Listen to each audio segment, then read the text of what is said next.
नमस्कार, राधे राधे। आमी आजके रामायण थेके श्रीमद् भगवत गीता थेके दो चारटी कथा बोलबो।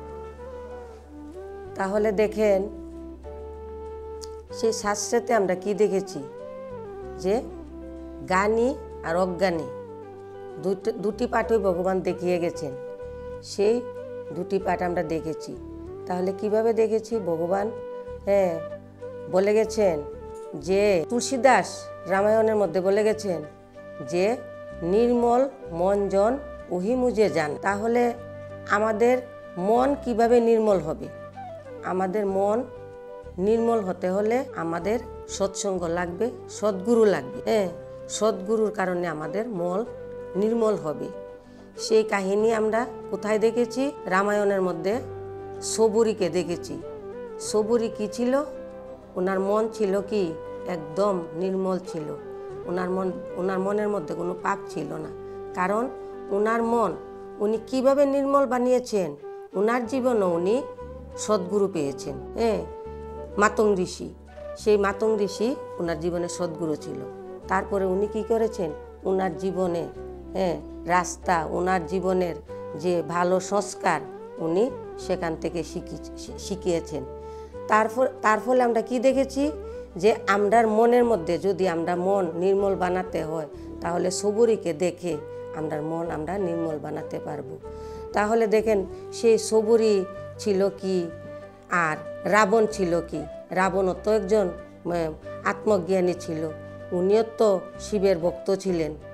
আর সবুরী কার ভক্ত ছিলেন? সবুরী ছিলেন রামের ভক্ত, আর রাবণ ছিলেন শিবের ভক্ত। তাহলে রাবণের মধ্যে কি ছিল? অহংকার ছিল। কারণ কেন ছিল? রাবণ নিজে নিজে ধ্যান করে উনি নিজে ভগবানকে লাভ করেছেন। রাবণের জীবনে সদ্গুরু ছিল না। তার জন্য উনার ভেতরে, রাবণের ভেতরে কোনো সদ্বুদ্ধি জাগ্রত করতে উনি পারছেন না। কারণ উনি নিজে নিজে সেই শাস্ত্র, সেই পূজা পার্বণ উনি ওনার মন থেকে ওইগুলি করতেন। করার কারণে কিও হলো? ওনার যে ভেতরের যে অহংকার ছিল সেই অহংকারই উনি মারতে পারছেন না। তা আমরা শাস্ত্রেতে দেখেছি অহংকার না মারতে পারার কারণ উনি কি করছেন? যে ওনার জীবনে উনি যা কিছু করেছেন শুধু একমাত্র অহংকার দিয়ে করেছেন। ওনার ভিতরে কী ছিল? আমার সোনার লঙ্কা আছে, আমার শক্তি আছে, আমার ভাই বিভীষণ আছে। ওনার ভিতরে শুধু গর্ব ছিল, অহংকার ছিল। তাহলে দেখেন আমাদের ভিতরে যদি অহংকার থাকে তাহলে আমাদের ভিতরে সে ভগবান কি প্রবেশ করবে? যেটা আমরা দেখেছি সেই রাবণের ভিতরে সে ভগবান কি প্রবেশ করতে পেরেছিল? কারণ কেন পেরেছিল না? ওনার ভিতরে অহংকার ছিল। সেই ভগবান কার ভিতরে প্রবেশ করেছে? যে সবুরীর ভিতরে প্রবেশ করেছে। কারণ সবুরী ছিল কি নির্মল মন। ওই কারণেই ভগবান বলে গেছেন যে নির্মল মন যাদের মধ্যে থাকে ওইখানেই আমি বাস করি। তাহলে আমাদের সেই মন, আমরা যে প্রত্যেকে সেই মানব জীবনে এসেছি, আমাদের মন যদি আমরা নির্মল না বানাতে পারি, আমাদের মনের মধ্যে যদি এত অহংকার, এত কামনা বাসনা, পরনিন্দা, পরচর্চা আমাদের মধ্যে থাকে তাহলে আমরা কি ভগবান লাভ করতে পারবো? কারণ আমরা তো প্রত্যেকে কি করি? পূজা পার্বণ করছি, বলছি আমি ভগবানের ভক্ত, কিন্তু আমি একবার ভাবছি কি যে ভগবান আমাকে ভক্ত বানিয়েছেন কি না? কারণ ভগবান আমাদেরকে ভক্ত বানাতে পারবো না। কেন পারবো না? আমাদের মনই এখনো নির্মল হচ্ছে না। যদি আমাদের মন নির্মল হতো তাহলে আমরা এই জগতে প্রত্যেকে কি করি?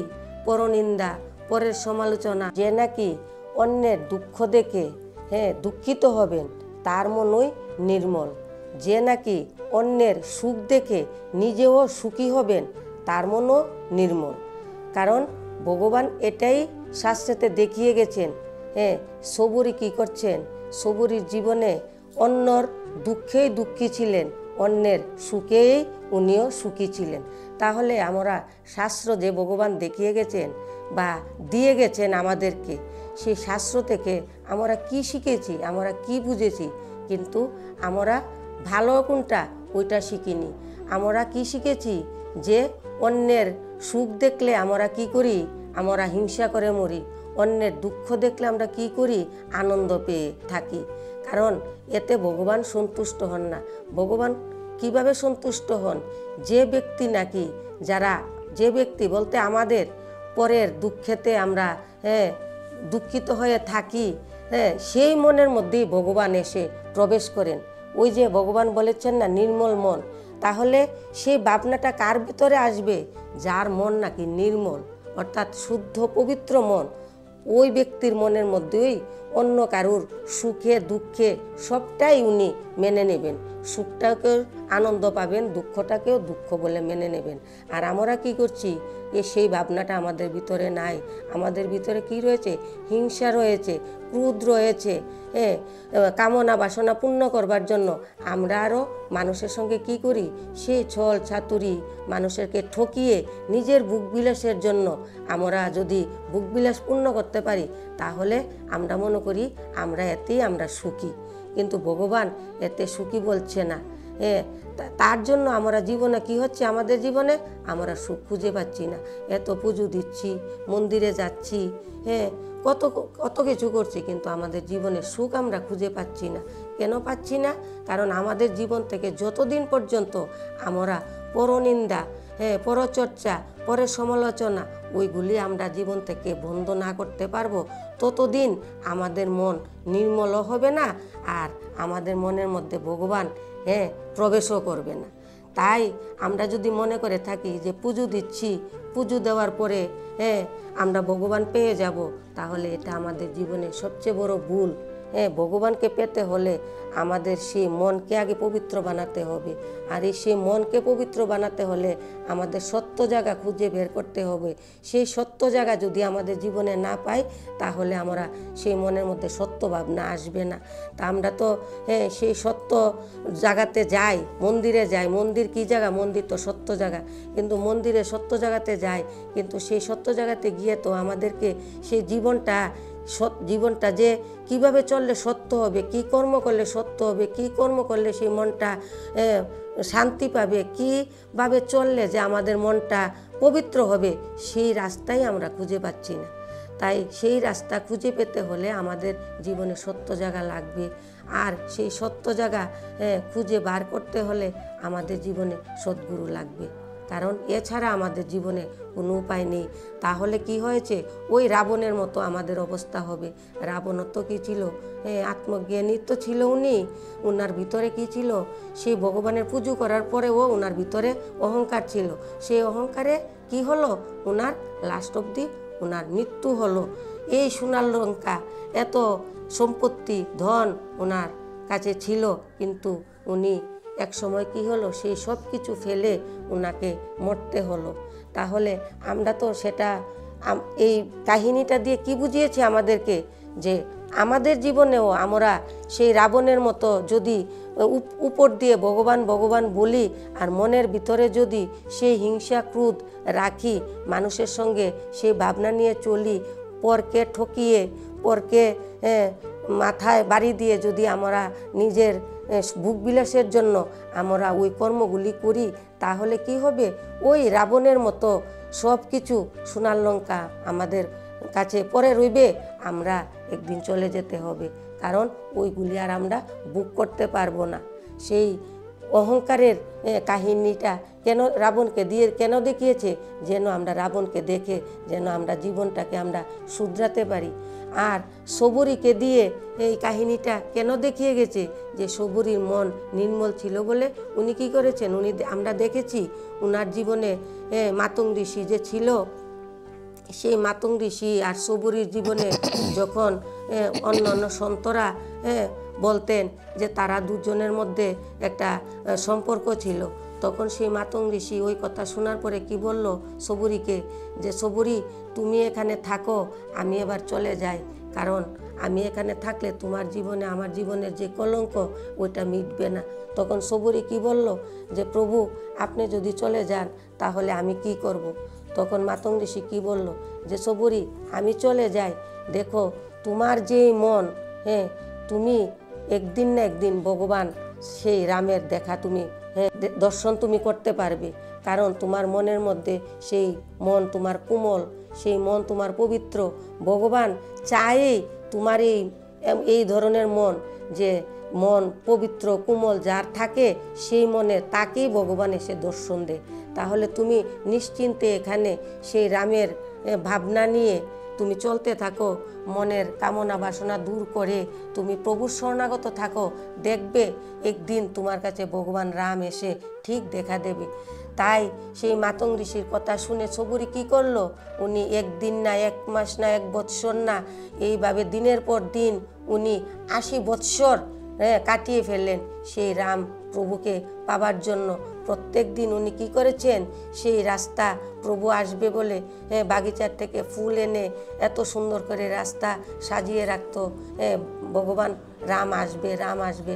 যখন সন্ধ্যা হয়ে যেত তখন সবুরি দেখতো রাম আসেনি, তখন কি করতো, সেই ফুলগুলি কুড়িয়ে ফেলে পরের দিন আবার সেই বাগান থেকে ফুল এনে আবার রাস্তা সাজিয়ে রাখতো।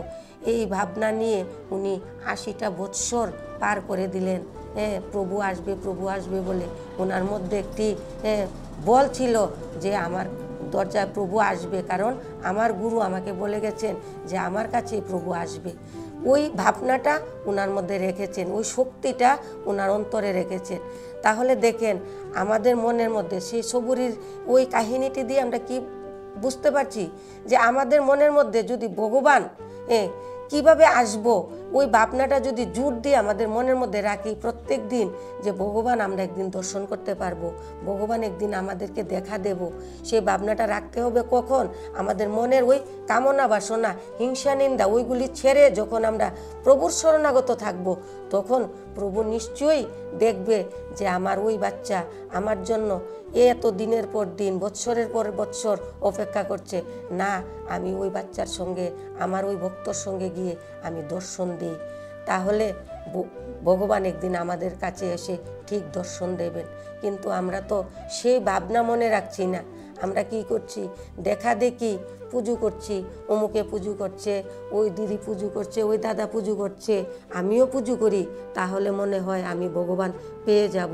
কিন্তু আমাদের মনের মধ্যে যদি এই ভাবনা থাকে তাহলে আমরা কোনোদিন ভগবান দর্শন করতে পারবো না, আর ভগবান আমাদেরকে এসে দেখাও দেবেন না।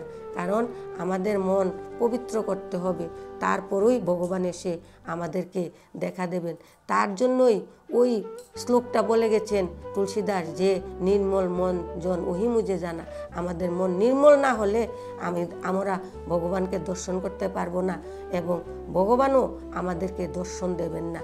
তাহলে আমরা যে সেই শাস্ত্র দেখেছি, আমরা তো সেই শাস্ত্র দেখেছি, কিন্তু শাস্ত্রেতে যে বাণীগুলি দিয়েছেন সেই বাণীগুলি আমরা শুনেছি, কিন্তু এক কান দিয়ে শুনেছি, এক কান দিয়ে বের করে দিয়েছি।